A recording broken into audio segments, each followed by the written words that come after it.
Assalamualaikum warahmatullahi wabarakatuh. Salam guru penggerak.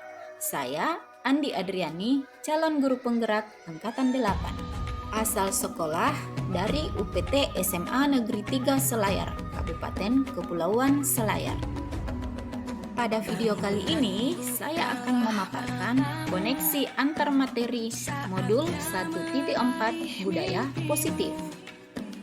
Perkenalkan, fasilitator saya adalah Bapak Clayman Melki Gerungan dan pengajar praktik Bapak Risdani.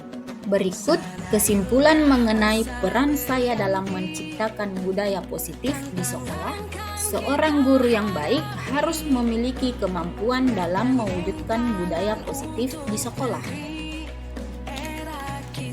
Budaya positif tersebut dapat dijalankan dengan menerapkan konsep-konsep inti dengan disiplin positif, memahami motivasi perilaku manusia berkaitan dengan hukuman dan penghargaan, posisi kontrol seorang guru, pembuatan keyakinan sekolah atau kelas, dan penerapan segitiga restitusi dalam penyelesaian masalah. Yang pertama, disiplin positif. Disiplin positif merupakan cara penerapan disiplin yang mengajarkan anak bertanggung jawab dan menumbuhkan kesadaran diri berdasarkan nilai-nilai kebajikan. Disiplin positif lebih ke arah disiplin diri yang dapat mengontrol diri dalam melakukan segala tindakan. Disiplin diri dapat membuat murid memahami dan menyadari berdasarkan motivasi intrinsik, bukan akibat paksaan, pujian, ataupun hukuman. 2. Motivasi perilaku manusia. Seorang guru harus memahami perilaku manusia. Terdapat 3 perilaku manusia, yaitu 1. Untuk menghindari ketidaknyamanan atau hukuman. Kedua, untuk mendapatkan imbalan atau penghargaan dari orang lain. Dan yang ketiga, untuk menjadi orang yang mereka inginkan dan menghargai diri sendiri dengan nilai-nilai yang mereka percaya. Saat guru memahami ketiga perilaku manusia, maka guru dapat memilah motivasi perilaku apa yang ada pada diri murid.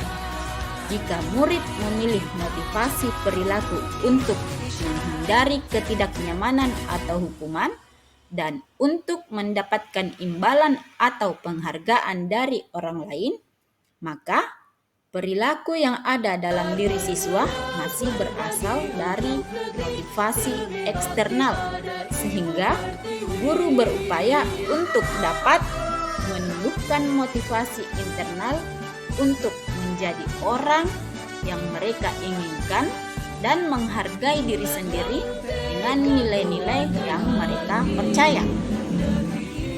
Untuk memunculkan motivasi intrinsik atau motivasi internal, sebaiknya seorang guru harus menghindari hukuman dan pemberian penghargaan berlebihan agar meminimalisir motivasi eksternal atau ekstrinsik dalam diri murid. 3. Posisi kontrol seorang guru. Terdapat 5 posisi kontrol seorang guru, di antaranya sebagai penghukum, sebagai pembuat merasa bersalah, sebagai teman, sebagai pemantau, dan yang terakhir sebagai manajer.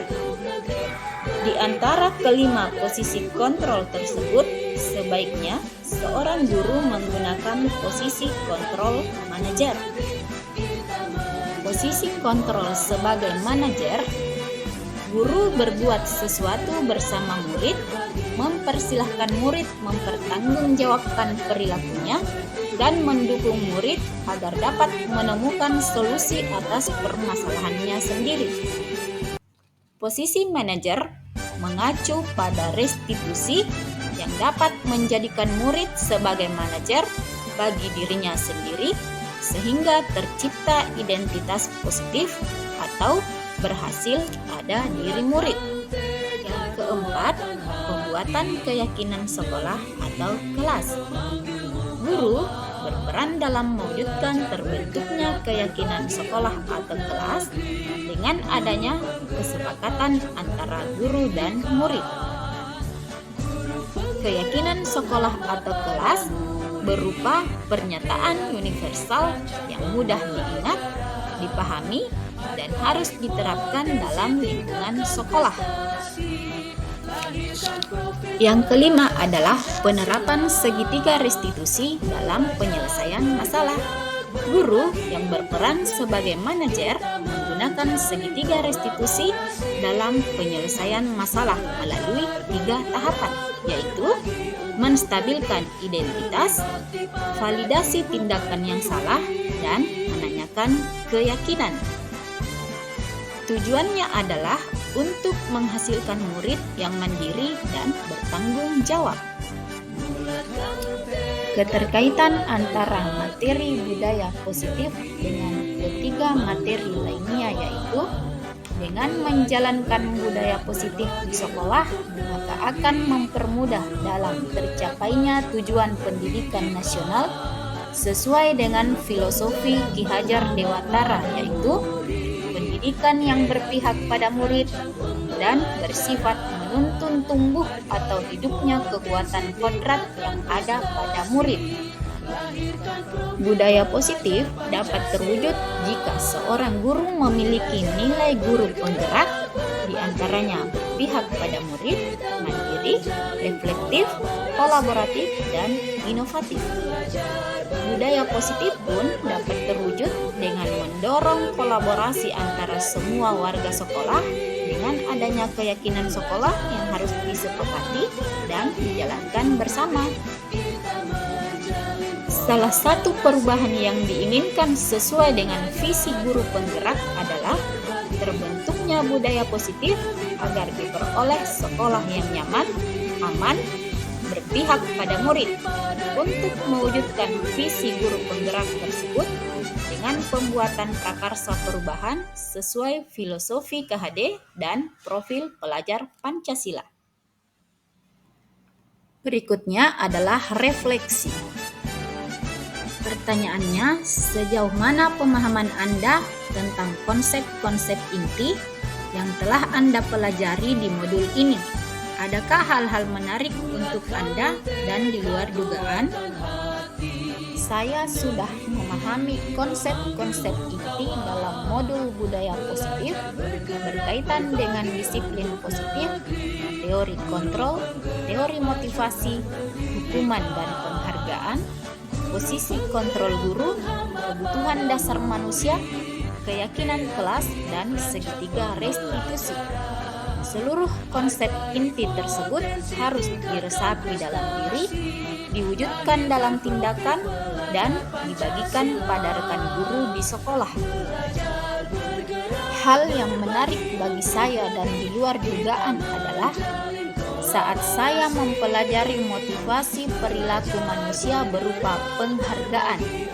Ternyata, penghargaan dapat berdampak kurang baik bagi murid, di antaranya dapat merusak hubungan, mengurangi ketepatan, menurunkan kualitas, mematikan karakter dan kreativitas, serta bersifat menghukum.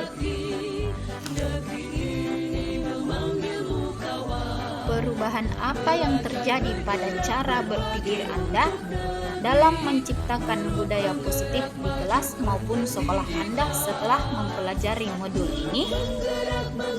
Adapun perubahan yang terjadi dalam diri saya adalah saya menyadari posisi kontrol yang biasa saya lakukan adalah sebagai penghukum dan sebagai teman. Seharusnya saya bertindak sebagai manajer dengan cara menangani masalah dengan menggunakan segitiga restitusi. Pengalaman seperti apakah yang pernah Anda alami terkait penerapan konsep-konsep inti dalam budaya positif, baik di lingkup kelas maupun sekolah Anda?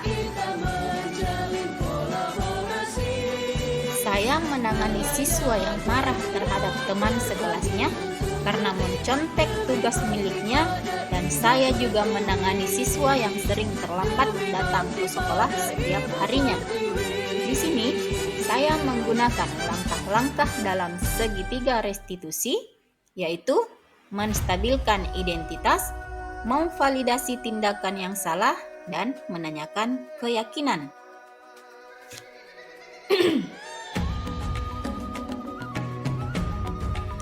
Bagaimanakah perasaan Anda ketika mengalami hal-hal tersebut? Perasaan saya sangat termotivasi untuk memperbaiki diri sesuai dengan budaya-budaya positif di sekolah. Menurut Anda, terkait pengalaman dalam penerapan konsep-konsep tersebut, hal apa sajakah yang sudah baik? Adakah yang perlu diperbaiki? Hal yang sudah baik menurut saya adalah sudah mulai munculnya motivasi intrinsik pada murid untuk melaksanakan budaya positif sesuai dengan nilai-nilai kebajikan yang diyakininya. Sedangkan yang harus diperbaiki adalah posisi guru harus sebagai manajer. Sebelum mempelajari modul ini, ketika berinteraksi dengan murid berdasarkan 5 posisi kontrol, posisi manakah yang paling sering Anda pakai dan bagaimana perasaan Anda saat itu? Setelah mempelajari modul ini, posisi apa yang Anda pakai dan bagaimana perasaan Anda sekarang? Apa perbedaannya? Sebelum mempelajari modul ini, posisi saya sebagai penghukum dan terkadang sebagai teman. Perasaan saya saat itu diliputi rasa bersalah karena harus memberikan hukuman atau konsekuensi jika anak berbuat kesalahan. Setelah mempelajari modul ini, saya mulai menerapkan posisi manajer dalam penyelesaian masalah. Perasaan saya menjadi sangat tenang dan saya mulai menyadari pentingnya komunikasi yang efektif untuk menumbuhkan rasa tanggung jawab pada diri murid. Sebelum mempelajari modul ini, pernahkah Anda menerapkan segitiga restitusi ketika menghadapi permasalahan murid Anda? Jika iya, tahap mana yang Anda praktekkan dan bagaimana Anda mempraktekkannya? Pernah, namun saya hanya menggunakan satu tahapan saja, yaitu menstabilkan identitas dengan memberikan pernyataan setiap orang pasti pernah berbuat kesalahan atau tidak ada manusia yang sempurna. Selain konsep-konsep yang disampaikan dalam modul ini, adakah hal-hal lain yang menurut Anda penting untuk dipelajari dalam proses menciptakan budaya positif, baik di lingkungan kelas maupun sekolah? Hal lain yang penting dipelajari dalam proses menciptakan budaya positif adalah melakukan kolaborasi antara sekolah dan orang tua murid, agar budaya positif ini jangan hanya dilakukan di kelas atau sekolah saja, namun juga di rumah, agar menjadi suatu kebiasaan atau karakter saat berada di lingkungan sekolah atau di lingkungan manapun. Sekian video pemaparan koneksi antar materi modul 1.4 budaya positif dari saya. Semoga dapat bermanfaat khususnya bagi diri pribadi saya dan bagi orang lain, serta saya dapat menerapkannya secara berkelanjutan di sekolah. Lebih dan kurangnya mohon dimaafkan. Wassalamualaikum warahmatullahi wabarakatuh. Salam guru penggerak, tergerak, bergerak, menggerakkan.